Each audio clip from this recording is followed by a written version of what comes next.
In the 1860s, what a crazy, crazy time. So much going on in our country, our history in its prime. Was a great migration moving westward across the plains. Most were just moving through, but others would stay the pain.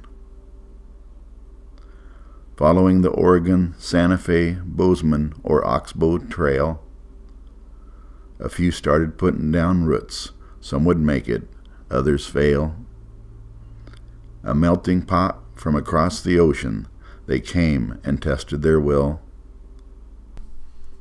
And some even found their niche, but others failed or had their fill. There's the Homestead Act, the railroad tracks, making scars upon the land.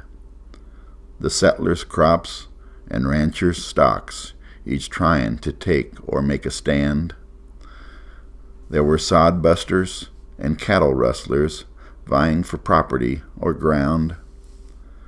Telegraph humming, steam engines churning, to this land they were virgin sounds. In the 1860s, what a crazy, crazy time. One of the craziest was the laying of the railroad line.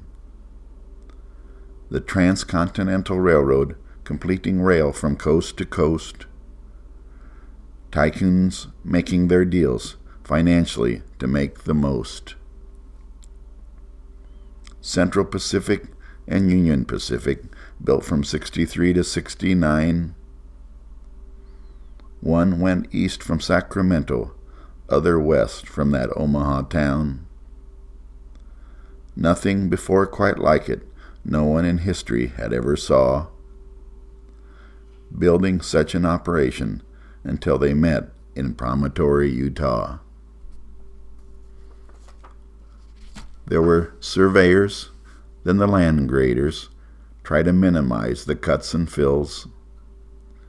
Maybe you scrapers led to rail layers, just 2% grade for hills. 30 sledgehammers, 3 spike strokes to secure, 10 spikes for each rail space. 400 rails that each mile entailed, laid it fast as a walking man's pace. Each fought against the elements, all the track they could get laid. Over mountains, through valleys, build a bridge, a tunnel to be made. Weather conditions didn't matter, ruthless pressure to get the rail done. Speed more important than quality, miles of track be the one that won. In the 1860s, what a crazy, crazy time. So much going on in our country, our history in its prime. Was a great migration moving westward across the plains. Most were just moving through, but others would remain.